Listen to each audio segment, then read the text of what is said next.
Tá demorando. Ah, deu. Pessoal, então, vamos começar aí a nossa matéria aí de psicologia.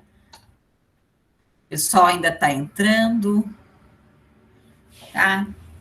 Vamos começar aí. Deixa eu só abrir aqui um arquivo aí para nós começarmos o nosso bate-papo, tá bom? E tem o Homem-Aranha aí.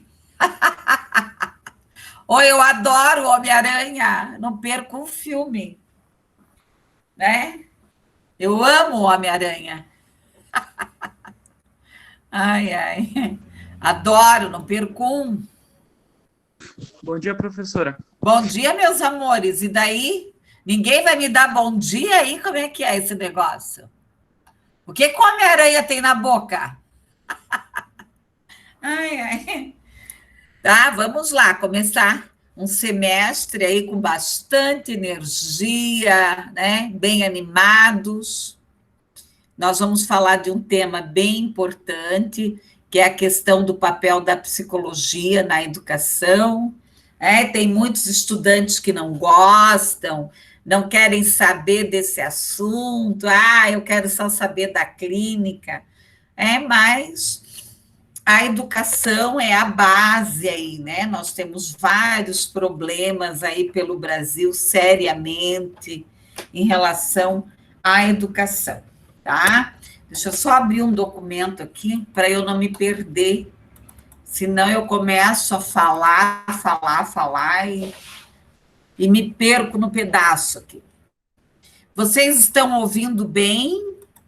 Qualquer coisa vocês me falam, tá? Se der algum problema aí. Deixa eu só achar um documento aqui.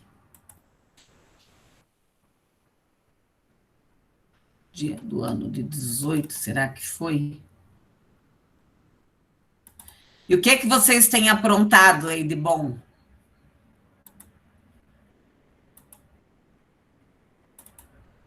Opa. Hã? Meninas, ontem era... Meninas e meninos, hein? Ah, é. Ontem era meia-noite, eu estava assando um pão. Eu estou aprendendo a fazer pão sem glúten, para ver se a barriga para de crescer. Não sei se vai resolver, né? Mas aí eu estava muito cansada e daí não assei o pão direito. Ele ficou bom assim, mas ficou branco, sabe aquele pão com anemia? O pão tá anêmico. Senhor, deixa eu achar aqui o plano de ensino só, para eu não falar besteira para vocês.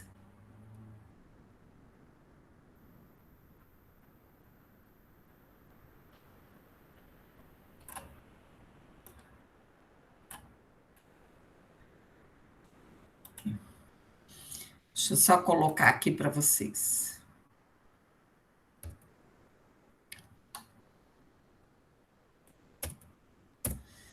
Pessoal, então, assim, ó, essa disciplina, né, o nome dessa disciplina é Psicologia Escolar Educacional, tá? Vocês já tiveram aula comigo, não sei se tem algum estudante na sala de vocês ainda que não teve aula comigo, então, meu nome é Edi Marise Barney, tá? Então, eu sou pedagoga, psicóloga, tenho aí uma caminhada dentro das escolas, né? O meu foco. Deixa eu ver se tem alguém perdido aqui.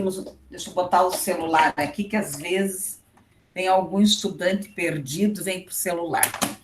Então, nós temos aí o foco, uma carreira aí, né, um braço dentro da educação. Hoje eu trabalho mais com a escola especializada inclusiva, tá? Mais na parte também de gestão de pessoas, tá? Então, meu forte mesmo é a psicologia educacional e inclusiva.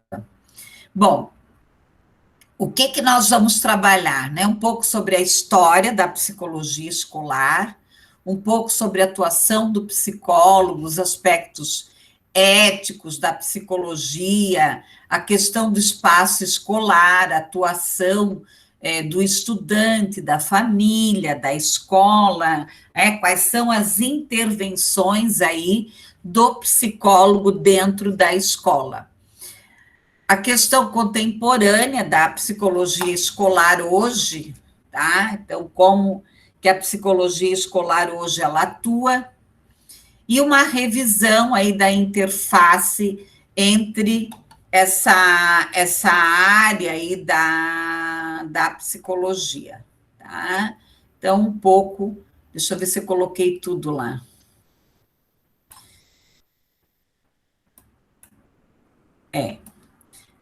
Entre o papel da psicologia escolar e o nosso, né, o nosso foco aqui, o nosso trabalho, tá? O que eu postei na aula dessa semana?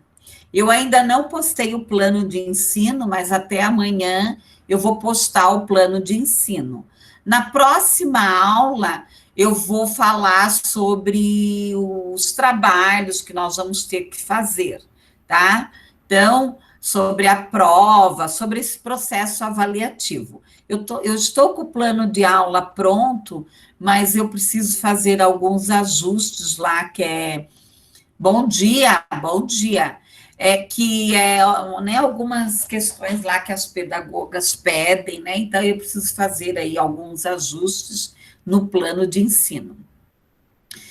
Bom, como que nós vamos trabalhar, tá? Eu sempre vou passar para vocês uma semana antes a aula, eu vou passar para a Gisele vai passar para vocês aquele roteirozinho lá que eu passei, tá?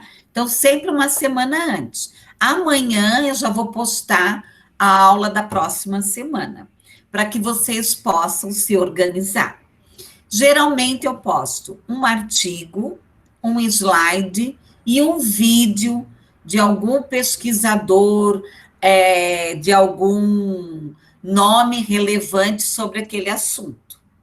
Esta semana eu coloquei lá o Mário Cortella, porque hoje eu vou conversar um pouco sobre a escola de maneira geral, tá? Eu vou fazer uma introdução sobre a questão da escola, porque vocês não têm, né, no curso de vocês, nenhuma disciplina que fale especificamente da questão da escola, da educação, do ensino.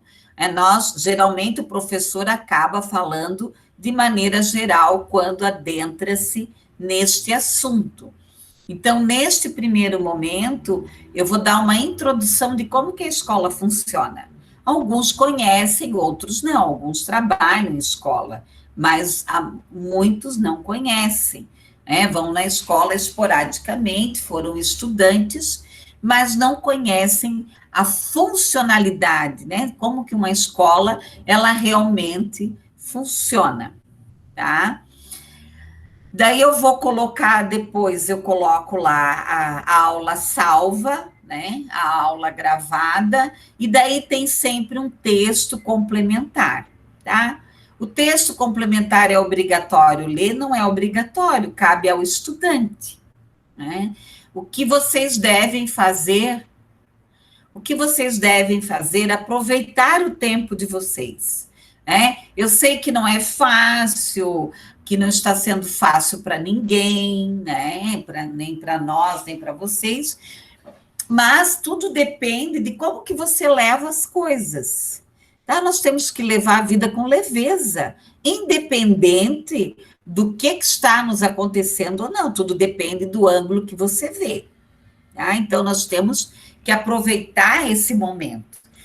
Um exemplo, eu e as minhas irmãs, nós não podemos nos visitar, mas a gente troca a receita, uma ensina um pão, a outra um biscoito, a outra ensina um remédio, né, que todo mundo vira médico, e assim, né, nós vamos interagindo, e saímos, né, e saímos um pouco desse foco,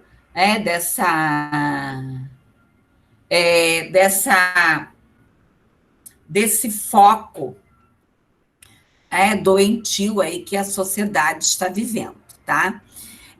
Eu coloquei também lá um vídeo do Mário Cortella, não sei se alguém teve oportunidade de assistir. Eu coloco sempre uma semana antes, porque assim, ó, eu recebi vários feedbacks de estudantes que era bem melhor quando eles olhavam o material e eles vinham para a aula, tá? Uma outra coisa, a atividade de frequência, tá? Eu não vou colocar lá que vale nota, porque eu não vou colocar nada assim tão grave. Hoje eu pedi para que vocês têm que entrar lá, tá? Senão vocês ganham falta, ok? Tá? Aquilo lá é primordial, porque é um controle que, inclusive, as pedagogas estão fazendo. No semestre passado, eu tolerei bastante essa questão de faltas, né? Deixei até meio aberto e tal, depois levei uma bronca aí, né? Que deixei a coisa meia à vontade, né? Mas porque também eu me coloquei muito no lugar do estudante, tá? Muito no lugar do estudante. Então, eu sempre vou colocar lá alguma pergunta referente à aula. Hoje eu pedi lá para vocês colocarem boas-vindas, desejarem alguma coisa positiva para o grupo, enfim, tá? Mas eu sempre vou colocar alguma pergunta referente à aula para que vocês escrevam lá 4, 5 linhas do que vocês entenderam referente àquele assunto, que vocês podem responder ao final da aula, tá? Geralmente, ao final da aula, você já sai com a pergunta pronta, tá? Você já sai com a pergunta pronta, ok? Você já sai lá com a pergunta pronta, sem problemas nenhum. Então, né? E é isso, tá? Em relação ao AVA, tá? Ao AVA. Qualquer problema, qualquer situação, a Gisele tem o meu contato, alguns estudantes também têm, né? Alguns estudantes têm o meu contato, vou passar os meus e-mails também, tá? Então,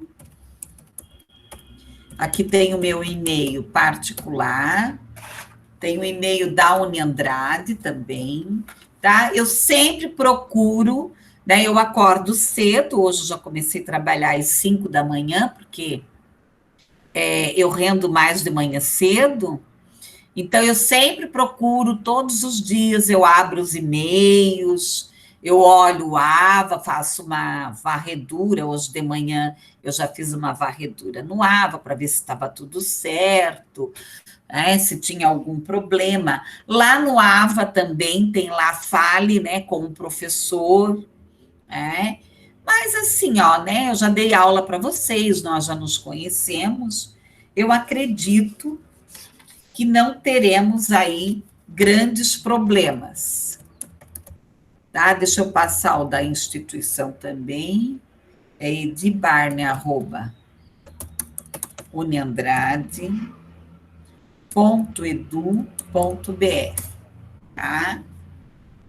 E a Gisele tem o meu contato, alguns alunos também têm, precisar falar comigo, eu procuro sempre atender o aluno em tempo, tá? Bom, a matéria é isso, eu vou passar agora a... Deixa eu ver se está aberto aqui ainda. Tá, as referências, tá? Ontem eu entrei lá na biblioteca virtual da Uniandrade, tá? Tem muita coisa nessa área, tem bastante coisa, até porque lá eles têm muita coisa na área da educação, tá? Tem bastante livros lá. Depois eu vou passar para vocês alguns livros lá que eu vi que tem na biblioteca virtual. Esse livro aqui é um livro base, que é da Cláudia Davis e da Zilma de Oliveira, Psicologia na Educação, tá? Elas são duas psicólogas. excelentes, tá? Cláudia Davis e a Zilma de Oliveira. Elas têm muita coisa publicada na questão da educação, tá? Daí nós temos aqui esse livro aqui, o Vasconcelos. O Vasconcelos é um grande estudioso na área da educação. Então, aqui ele tem sobre a coordenação do trabalho pedagógico. Tá? Psicólogo não é pedagogo, mas se ele for trabalhar na área da educação, ele não pode ir para a escola com aquela postura romântica, que ele vai chegar lá na escola, e vai ser tudo, ele vai trabalhar a parte emocional, e está tudo resolvido. Não, nós temos que conhecer o chão da escola. Como que a escola realmente funciona para que você possa atuar, para que você possa atuar. Vocês sabem que a lei de contratação de psicólogos nas escolas públicas já foi aprovada, ela já era para estar sendo executada por algumas prefeituras, por alguns estados, mas lamentavelmente, tudo está meio paradinho aí, mas eu acredito que isso logo, logo já vai ser retomado, tá? Esse livro aqui, para quem vai trabalhar com criança, ele é excelente, tá? É as 100 linguagens da criança. Tem o 1 e o 2. Esse é o 1. Não sei se vocês já ouviram falar, meus amores, sobre a abordagem de Régio Emília. Régio Emília, tá? Então, Reggio Emília é uma cidade lá na Itália, que eles criaram uma escola diferente. Aqui em Curitiba já tem algumas escolas, tem o Mundo Novo, eu acho que é Mundo Novo, que é lá da Unileu, eu não lembro se é Mundo Novo. A Unileu abriu uma escola para crianças pequenas, lá no Boqueirão, tá? Onde eles trabalham a proposta da Reggio Emília, que é a questão das linguagens, das sensações, de trabalhar a questão do concreto. Então, é uma proposta muito interessante, tá? Eu li um pouco só desse livro. E aqui nós temos, o Felipe Perrenot. Esse livro é um livro que todos nós deveríamos de ler. Eu não sei se tem na biblioteca virtual, na física eu sei que tem, tá? Então, são as 10 novas competências para ensinar. Então, ele traz toda a questão aqui do papel da escola. Ele vai falar sobre a questão da organização, da administração da aprendizagem, de envolver os alunos, de trabalhar com a equipe, de participar da administração da escola, de envolver os pais, as tecnologias, as questões éticas, tá? A formação contínua dos professores, tá? Nós temos que deixar muito claro aqui que o papel do psicólogo dentro das escolas não é atuar na área clínica, é atuar na área geral, tá? Na área geral, de forma institucional. Porém, nas escolas especializadas, nas escolas especiais, geralmente o psicólogo, ele atua na área clínica, porque as escolas especiais, elas têm um contrato com o SUS, tá? Elas têm um contrato com o SUS, aonde é feitos os atendimentos clínicos, tá? Inclusive, a maioria voltaram, aqui no Paraná, a área clínica do SUS voltou. Essa semana, eles começaram a atender presencialmente, tá? não mais remotamente. Então, aos poucos, né, os trabalhos e serviços aí estão voltando. Por que nasceu o psicólogo escolar? O psicólogo escolar, ele nasceu mais ou menos na década de 60, entre 70, no Brasil, justamente para atender, tá? Justamente para atender as escolas especializadas, tá? Para fazer o quê? Teste de QI. Tá? Foi a mesma coisa que aconteceu, tá? A mesma coisa que aconteceu com o psicólogo organizacional. O psicólogo organizacional, no começo, ele foi contratado para quê? Tá? Ele foi contratado para trabalhar no processo de recrutamento e seleção, fazer aquelas baterias de testes para verificar se a pessoa tinha competência ou não para trabalhar dentro da organização. Depois, hoje, o papel do psicólogo dentro das empresas, dentro das organizações, ele se abriu. Muitos viram gestores, diretores, trabalham com todo o processo, desde o processo de recrutamento e seleção, treinamento, que é a formação continuada, trabalham com a questão da avaliação de desempenho, avaliação por competência, cargos e salário, criação de grupos de liderança, formação de líderes, enfim. Hoje, uma empresa inteligente, ela coloca, o lugar do psicólogo hoje é junto com os altos executivos, junto com a direção. Por quê? Porque as empresas, elas precisam dessa visão do psicólogo no que se diz respeito às pessoas. Por mais que se fale dessa questão tecnológica, a tecnologia vai ocupar o lugar do homem, pode até reduzir, tá? Mas quem está atrás desta tecnologia é o homem, O homem, o trabalhador, ele é insubstituível em qualquer situação. Tá?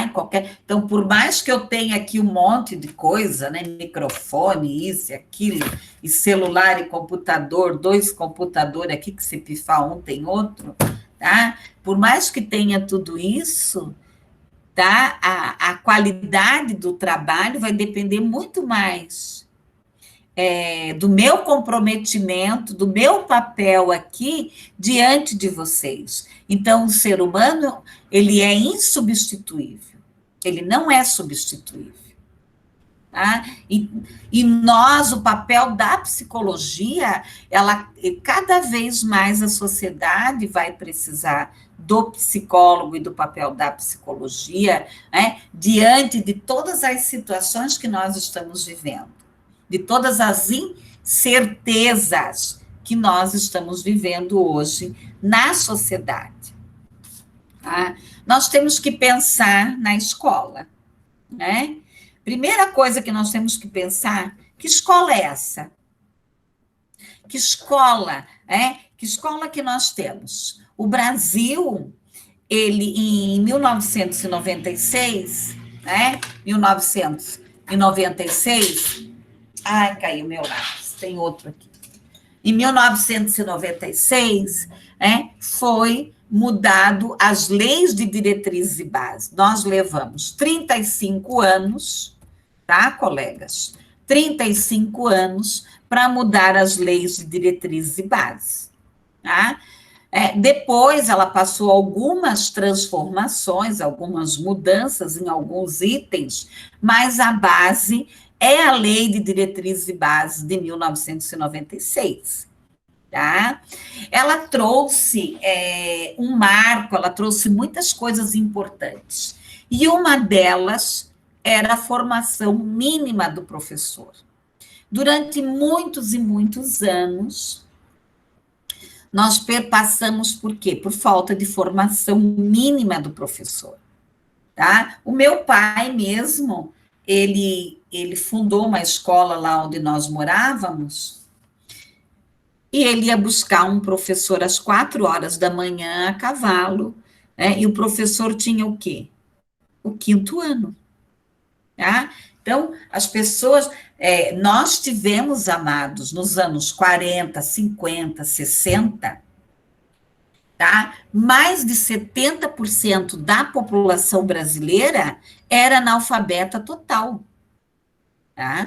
E o Brasil é um dos países mais novos do planeta. O Brasil não é um país velho, né? A Europa, que é antiga, mas o Brasil, ele ainda é um país novo, tá?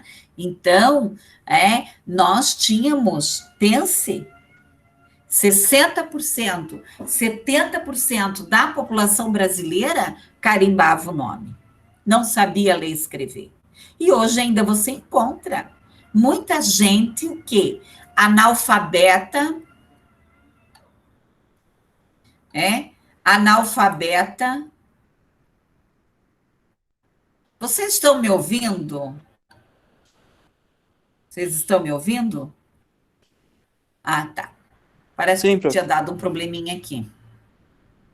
Então, nós temos que pensar o quê? Vocês imaginam você ter 70% da população analfabeta total. E hoje você percebe, às vezes raramente eu vou ao banco, tá? Mas eu vou ao banco, às vezes domingo de manhã, alguma coisa assim, fazer algum serviço, tá? E tem lá alguém se batendo, e você sabe que aquela pessoa não lê, né? Uma colega minha foi dar um curso numa empresa, e ela deu lá um exercício, ela é psicóloga, foi dar uma formação, deu um exercício para todo mundo fazer, e o homem ficou olhando para ela.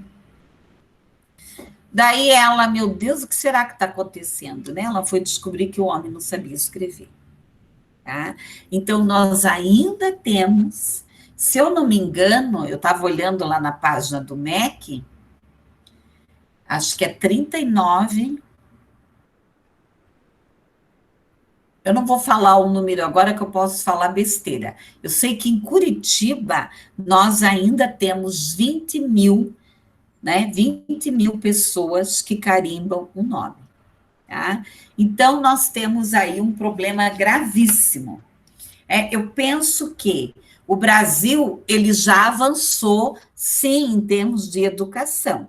Então, nós temos a Lei de Diretrizes e Bases de 1996, nós temos hoje a BNCC, da educação infantil, eu vou estar passando esse documento para vocês, tá? Da educação infantil, do ensino fundamental 1 e do ensino fundamental 2, que são documentos, tá? Que hoje nos dão uma diretriz sobre a questão da educação. Tudo que vocês escutam em redes sociais, em jornais, né? Em jornais, que o governo está impondo alguma coisa para a educação, não é uma verdade, tá? Porque a partir das leis de diretrizes e bases, hoje a escola é democrática. Então, os municípios, os estados, né, a educação federal, eles têm autonomia. Então, o Ministério da Educação, ele pode fazer algumas propostas, tá? Mas quem vai determinar, quem vai dar dizer se vai ser implementado ou não, tá? É a escola. Dentro da escola existe o conselho escolar, tá? Que representa aquela escola. Daí tem os núcleos, tem a Secretaria Municipal da Educação, tem o Conselho Municipal da Educação, tem o Conselho Estadual da Educação e tem o Conselho Federal da Educação, tá? Então, ninguém pode, né? Tudo é discutido democraticamente. Tanto que a BNCC ela foi construída nacionalmente. Por quê? Porque o Brasil ele não tinha nenhum documento. tá? Ele não tinha nenhum documento que dissesse assim, olha, né? Ele tinha lá um currículo, mas ele não tinha nenhum documento que dissesse, olha, as crianças do primeiro aninho têm que aprender isso, as crianças do segundo aninho têm que aprender isso, aprender, sabe? Nós não tínhamos um documento. Quando as leis de diretrizes e bases foram assinadas no governo do Fernando Henrique, que o Ministério da Educação chegou com a lei de diretrizes e bases, que ela trouxe grandes mudanças, e uma delas foi a questão da formação mínima, independente com a fase da criança que você vai trabalhar, mas, no mínimo, você tem que ter um curso superior, tá? Porém, todavia, entretanto, amados, ter um curso superior, os professores terem um curso superior, isto não garante a qualidade na educação, tá, queridos? Isto não garante a qualidade na educação, nós sabemos disso. Tá? E também uma outra questão fundamental na Lei de Diretrizes e Bases é a construção do PPP, tá? Que esse é o documento importantíssimo que rege a escola. Se você for trabalhar em alguma escola, você tem que chegar lá e pedir o PPP, que é o Projeto Político Pedagógico, tá? Se vocês adentrarem lá no site do Estado do Paraná, tem lá o site, o Dia a Dia da Educação, tá? Tem todos os documentos que regem a educação do Estado.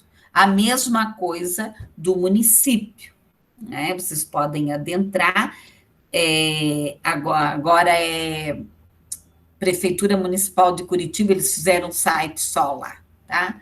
Aí você entra lá na Secretaria Municipal da Educação, tem todos os documentos que regem a educação do município. Tá? Então, a Lei de Diretrizes e Bases, ela trouxe uma coisa fundamental, a construção do PPP. Então, ela deu autonomia para que as escolas construam o seu PPP, o Projeto Político Pedagógico. De que forma que ele é construído? Através de uma comissão. Então, eles convidam lá os pais, eles convidam o representante da comunidade, o representante de professores, das pessoas que trabalham nos serviços gerais da educação, enfim, tá? E constrói, é lógico, tem lá um roteiro, tem que fazer a questão do levantamento de funcionário, de espaços escolares, do trabalho do setor pedagógico, questão de inclusão, a filosofia da escola, a missão, a visão, a questão da avaliação, o currículo mínimo, a questão do currículo, tá? Então, cada escola, ela tem aí, lógico, ela tem que respeitar as escolas municipais, do que o município é responsável? O município ele é responsável pela educação infantil e o ensino fundamental 1, de 1º a 5º ano. Existem algumas escolas do município que atendem, tá?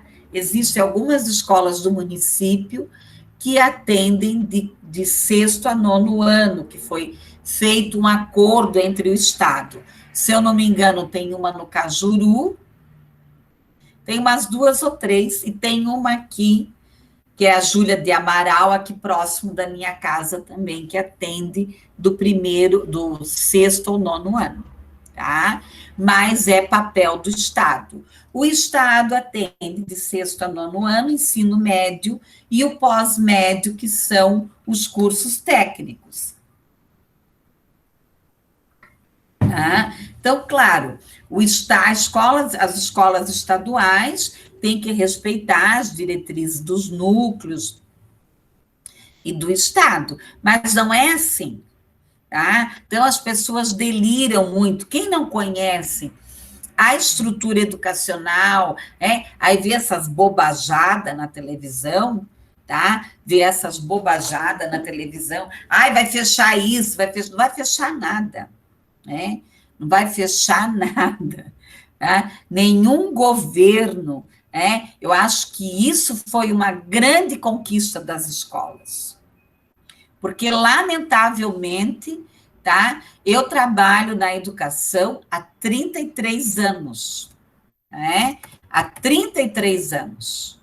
E muitas vezes nós fomos alvos de perseguição de governo. Então, a grande sacada da Lei de Diretrizes e Bases de 1996, ela tirou, não que o governo não tenha suas interferências, o Ministério da Educação e tudo mais, mas tirou essa perseguição. Os municípios, eles têm autonomia, o Estado tem autonomia de resolver algumas questões aí, tá? Igual essa história da Fundef, do fundo da educação, das verbas da educação, que são administradas para melhorias, para a formação dos professores e das escolas. Ai, vai acabar, o governo vai acabar. Você escuta um monte de mentira, inclusive, em jornais, tá? Falando mentira, bobajada. Saiu aí num jornal, uma amiga minha me ligou meia-noite. Esse dia eu estou apavorada. Eu falei, amado, isso é uma grande mentira, tá? Então, infelizmente, tá, as pessoas colocam aí e falam uma grande bobajada. As escolas, elas têm autonomia, para construir a sua proposta pedagógica. Por quê? O que nós temos que pensar? Primeiro, uma escola num jardim social, tá? Ela é diferente de uma escola num outro bairro. Nós temos que pensar na demanda dessa escola, tá? Na demanda. Eu já trabalhei em escolas particulares de classe A, e eu já trabalhei, tá, em comunidades, comunidades como a Vila Torres, e outros aqui para trás, aqui onde eu moro, que tem bastante o quê? Vulnerabilidade social, tá? Vulnerabilidade social. Então, dentro do PPP, cada comunidade, claro, tem lá as diretrizes, elas têm que seguir, mas cada comunidade tem o que aqui? As suas especificidades, tá? Eu trabalhei uma época numa escola, eu atendi um grupo de crianças, tá? Que nós não oferecíamos café da manhã, eles só iam lanchar às 9 da manhã, mas eu dava café para eles, porque eles chegavam com dor de cabeça, por fome, tá? Então, se alguém não ouviu lá o vídeo do Mário Cortella de 15 minutos, assistam, que ele fala exatamente isso. O que a escola faz hoje? A escola, muitas vezes, ela é malhada, ela é bombardeada, tá? Ela tem que educar, ela tem que cuidar e ela tem que ensinar. Daí ela não educa, ela não cuida, ela não ensina. Tá? Aí ela se perde, porque o que ela vai fazer? Tá? Ela não sabe se ela entrega a cesta básica para a família ou se ela chama a mãe e diz, escuta aqui, vamos educar essa criança, tá? Ou se ela leva a criança no médico. Então, lamentavelmente, tá? O que aconteceu? O Estado começou a assumir papéis que não são deles. Mas se ele não assume, a criança fica desassistida, tá? Então, nós temos que buscar um equilíbrio entre qual é o papel da escola, qual é o papel da sociedade, qual é o papel da família. E se nós pensarmos, é uma criança, né, hoje ela está estudando em casa, nós vamos discutir isso mais à frente, tá? Mas se nós pensarmos hoje, né, colegas, tá? Uma criança que fica 4 horas numa escola, ela vai ter de ensinamento de aula 2 horas, 2 horas e meia. Mais que isso ela não tem, tá? Mais que isso ela não tem. Porque faz chamada, daí tem lanche, daí tem intervalo, até que entra na sala, até que a professora organiza o espaço, enfim, tá? E nós temos que pensar assim, nós temos professores e professores. Nós temos professores altamente comprometidos. Ah, tá bom, Jéssica, ok. Pessoal, foi bom que a Jéssica escreveu isso. Vocês preferem entrar mais cedo? Na aula, eu marquei às 9, mas se vocês quiserem, nós podemos entrar mais cedo. O que vocês preferem, o horário? Depois coloquem ou podem falar. Quando vocês quiserem falar, podem interromper a aula. Tá bom, então. Né? Geralmente, eu estava marcando 8h30, mas o pessoal começou a reclamar. Tá bom, vamos ficar às 9, então, tá? Mas aí, quem tiver algum probleminha, depois assista. Então, nós temos que pensar, nós temos aquele professor que é descomprometido, mas também nós temos aquele professor que está desmotivado, que está cansado, que não aguenta mais, tá? Já deu.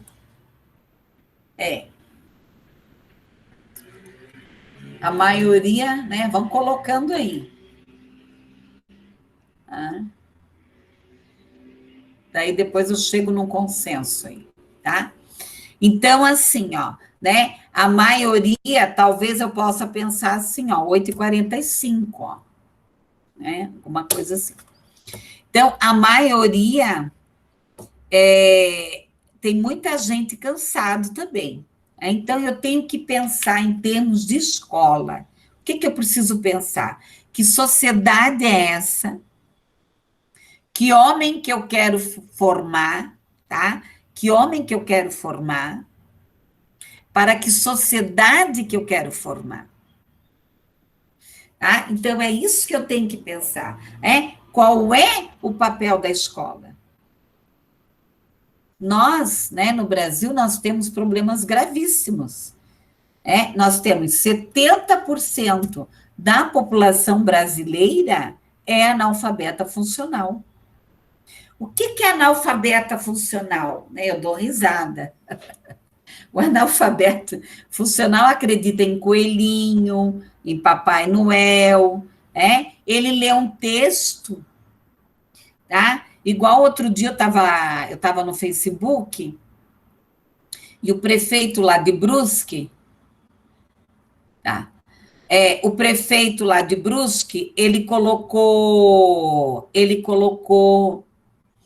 um evento, né? Evento sobre a cuca, né? Que tem lá, cuca, bolo, e um monte de gente descendo a lenha no prefeito. Imagina fazer evento agora, aglomeração.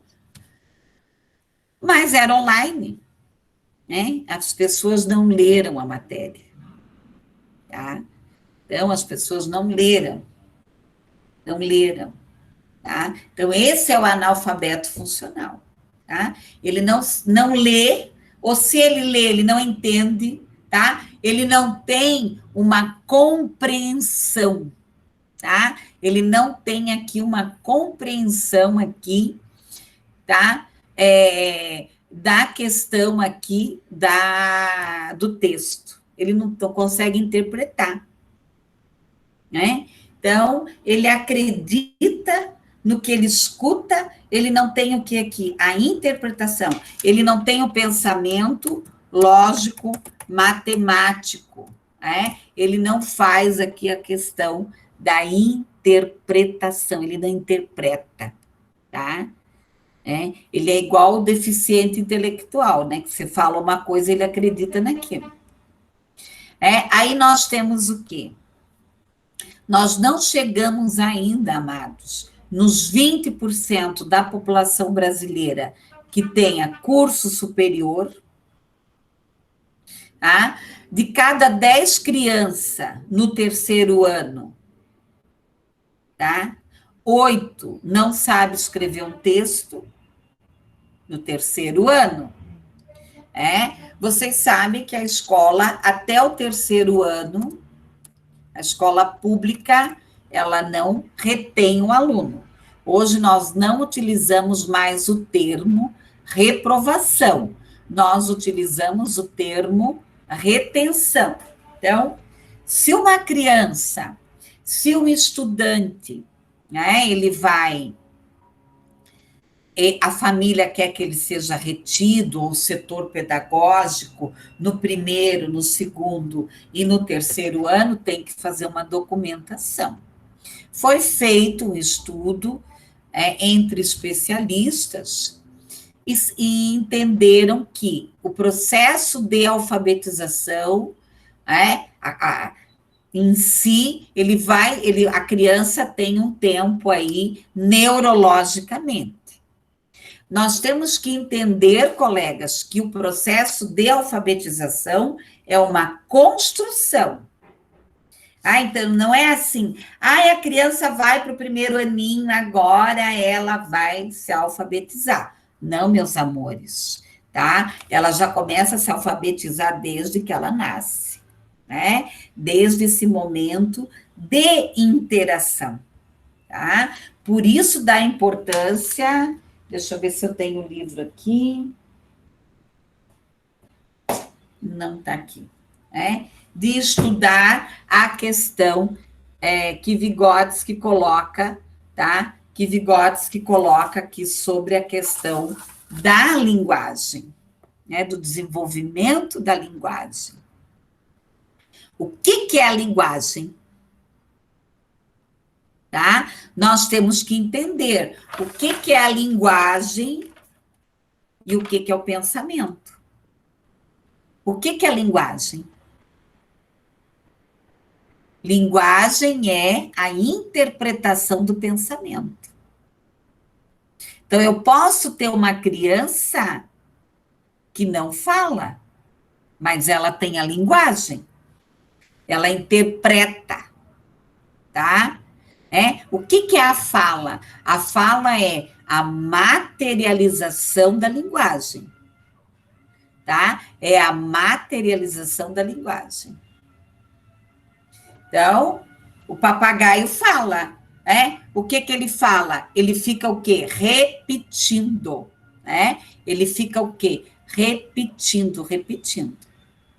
Então, o processo de alfabetização, ele já começa, mas a criança, ela vai efetivar esse processo, ela vai formalizar esse processo de alfabetização na escola, tá? Na escola, ok?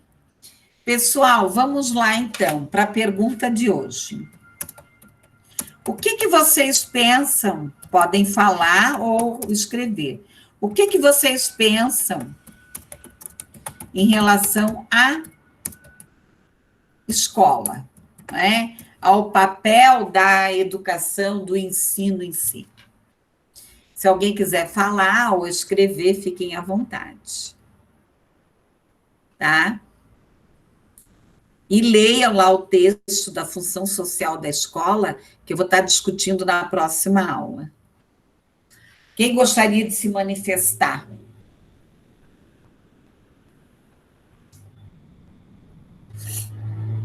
Vamos lá.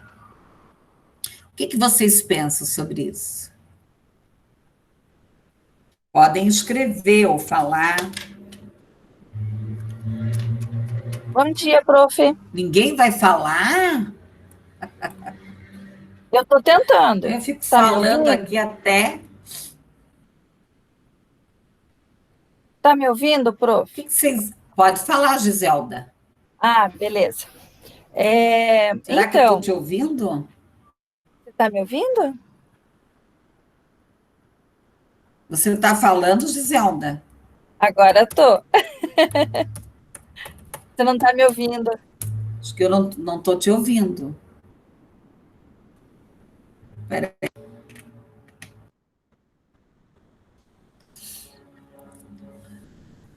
Mais alguém quer se manifestar? O que vocês pensam, pessoal? Não te ouvi. Está tudo ligado aqui. Alguém Ah, tá me ouvindo? agora eu estou te escutando. É o Ah, computador. Pode falar, então Giselda. tá. Então, eu acho assim, a escola ela tem vários papéis sociais, várias funções, né? Eu acho que aquela que a gente foca mais seria realmente o conhecimento, alfabetizar as crianças, né? Ensinar elas as letrinhas, como formar palavras, frases, textos, né? A leitura, o mundo se abre através da leitura, mas assim tem o papel também de ensinar as crianças a compartilhar, a dividir, a somar, a fazer trabalhos em grupos. Eu acho que o acolhimento, não que ela faça da melhor forma possível, porque cada grupo é regido por um adulto formado dentro dos seus, né, tudo aquilo que aquela pessoa viveu, as suas experiências que a formaram. E nem sempre ela é acolhedora, nem sempre ela sabe trabalhar com o grupo nessa inclusão de todo. Isso, muito bem. Mais alguma Por aí. questão, Giselda? Não, prof, posso passar a palavra.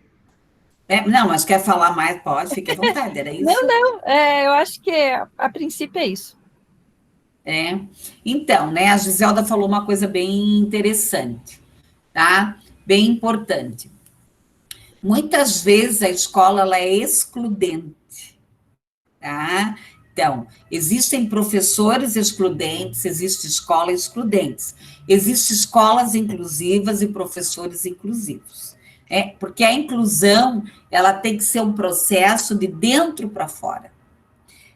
Eu posso ter uma escola altamente equipada, tá? Com todos os espaços inclusivos, que eles proporcionem uma questão de aprendizagem, mas se eu não tiver pessoas inclusivas, e realmente, isso que a Giselda traz é fundamental, o trabalho em grupo, o trabalho compartilhado, nós trabalhamos lá a questão da dinâmica de grupo, né? Vocês se bateram com isso, tá? E muitos tiveram dificuldades, porque não tinham essa habilidade de trabalhar, de dividir, de compartilhar, tá? Então, a escola, ela precisa, assim como a Giselda colocou, alfabetizar, tá? Apropriar, né, as crianças da questão do mundo alfabético e do mundo letrado, mas principalmente também trabalhar essas questões de valores, de cidadania e tudo mais, tá? E, lamentavelmente, a escola, às vezes, ela não trabalha a questão afetiva, né? Afetiva. Eu já tive vários grupos de estudantes de psicologia que foram fazer trabalhos na escola, pautada mais na área afetiva, né? A escola, às vezes, ela investe mais na área o quê? Cognitiva, tá? A Ana Valéria colocou aqui que, de tempos em tempos, o papel da escola se reafirma como fundamental sobre vários aspectos sociais, não só a construção do saber, mas do ser, entre outros. É exatamente isso. Tá? Então, a escola ela tem que mudar. Ela não pode ser uma casinha fora da sociedade e a sociedade não pode ser uma casinha fora da escola. A escola e a sociedade, elas têm que interagir. Pessoal, quem mais quer se manifestar?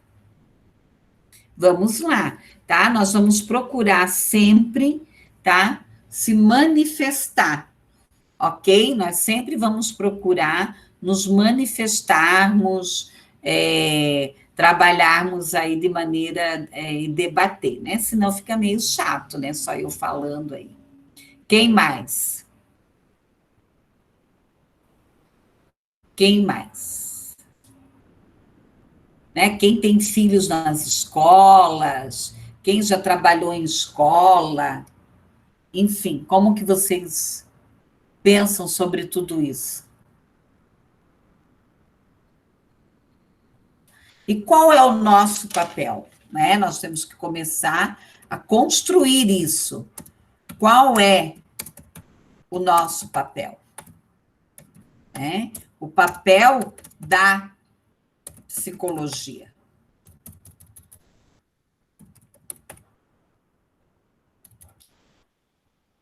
Qual é o papel da psicologia?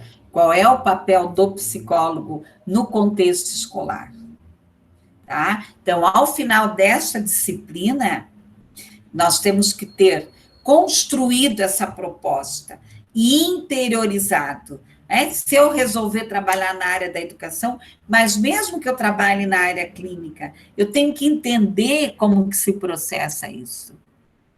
Porque muitas vezes você vai receber um laudo lá, né? A escola manda assim, encaminhado para você. Estudante com dificuldade de aprendizagem. Mas qual é a dificuldade de aprendizagem que esse estudante tem? Né? Qual é a dificuldade que ele tem? A escola não sabe. Né? Então, nós temos que ter aí propriedade para isso. Pessoal, vamos lá, então. O que você aprendeu? O que você aprendeu hoje? O que você aprendeu hoje?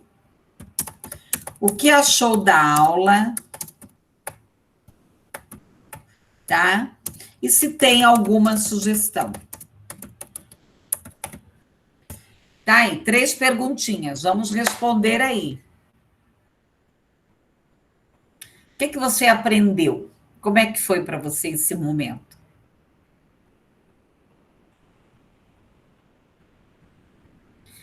Isso nós chamamos de metacognição. O que é essa metacognição? É eu fazer esse rastreamento desse momento, de 1 hora aí que nós ficamos, eu vou fazer esse rastreamento aí para verificar o que eu aprendi, o que eu não aprendi. Tá? Vamos lá, podem falar, se manifestar. Quem quer falar? Ou escrever?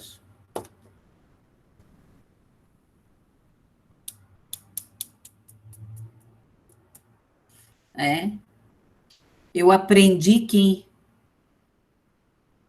Bem isso. Sabe, Gabriel? Isso é o que nós sabemos, né? Tá? Isso é o que tem cadastrado. E vocês sabem que a educação de jovens e adultos, ela tem... Também nós vamos discutir um pouco sobre a questão da educação de jovens e adultos. Quem mais? Mais alguém? Não aprenderam nada hoje, então? Muito triste isso, né, povo? Não aprender nada. Oi, prof. Oi, quem está falando? Daniele. Daniele. Oi, Daniele. Tudo bem, prof? Fale, Daniele. Prof, então assim, ó, tá. O que eu aprendi até agora... Tudo ótimo.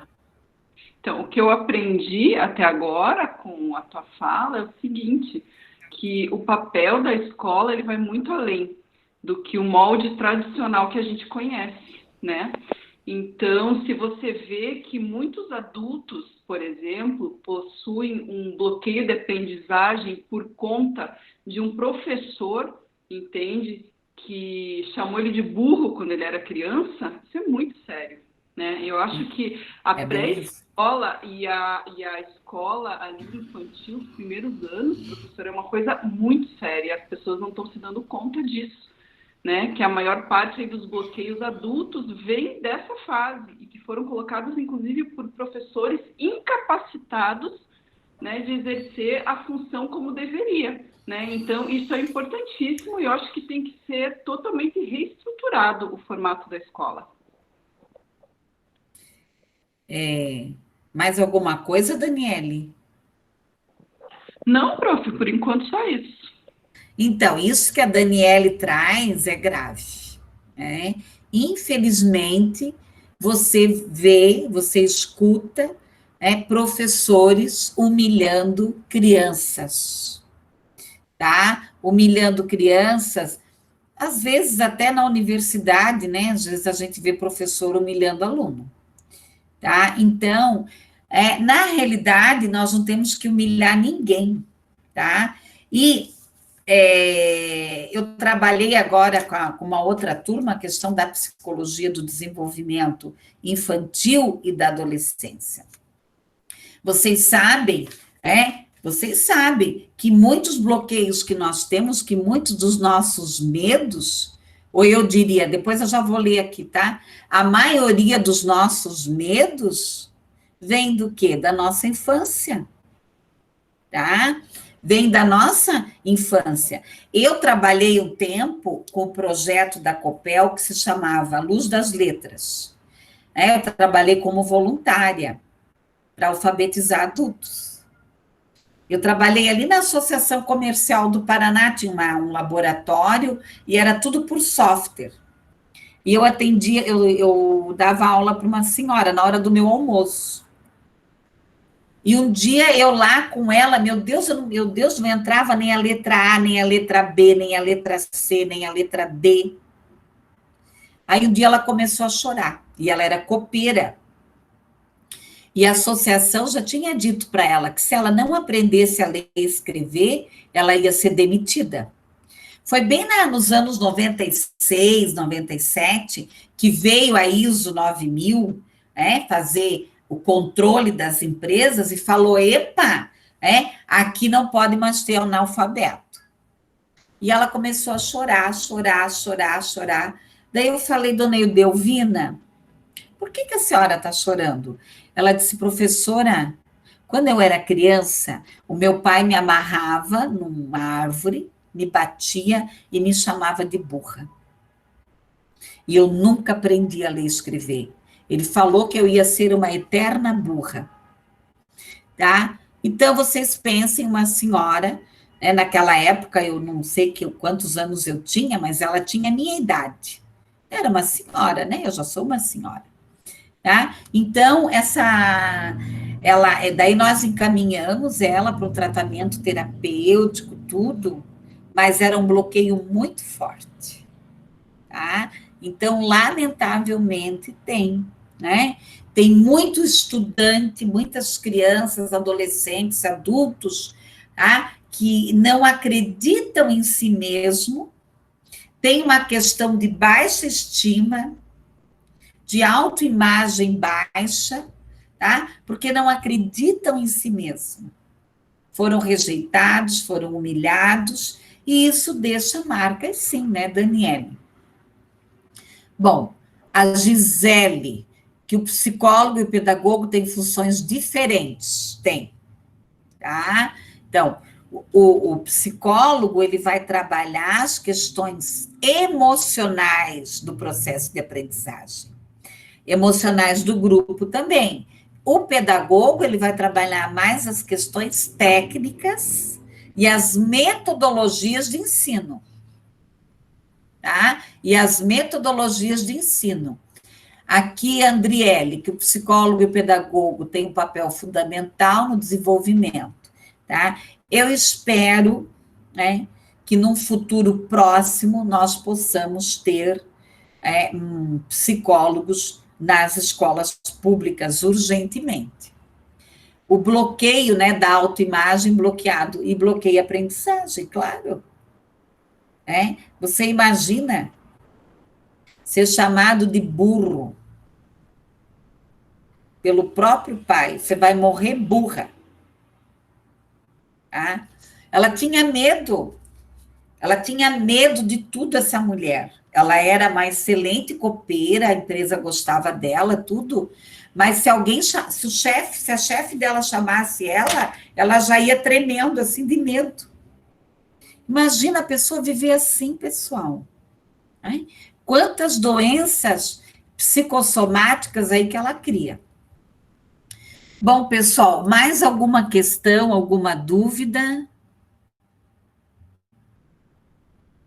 Eu ainda estou me localizando na matéria, mas deu uma luz no modelo da escola e a nossa área de trabalho, e me ajudou a compreender algumas coisas acerca de alguns modelos específicos que eu notei em umas escolas que eu conheci. É isso mesmo, Fábio. Foi informativa e boa. Ainda me localizando nessa matéria, mas as matérias que já estudamos, como dinâmica de grupo, desenvolvimento infantil, estão me ajudando também com isso. Tá? Então, eu sei, né, que tem trabalhar a psicologia escolar, né, com vocês, dá uma visão aí maior, né, de escola e do nosso papel dentro da escola e como que a escola ela tem que se organizar, tá? Então, os espaços escolares, eles precisam ser o quê? Espaços saudáveis, não doentios, né? E isso ali que a Daniele trouxe, a Giselda, todos vocês aqui se manifestaram, tem muitos professores que utilizam a sala de aula para descarregar suas frustrações, tá? Eu tinha um secretário da educação, que eu trabalhei com ele um tempo em Brusque, ele dizia assim, professor, eles gospem as suas frustrações nas crianças, tá? Então, não é porque eu não dei certo na minha vida que aquela criança, que aquele estudante não possa dar certo. Tá bom, pessoal? Mais alguma questão? Eu vou parar aqui a gravação, tá? Para depois colocar lá para vocês.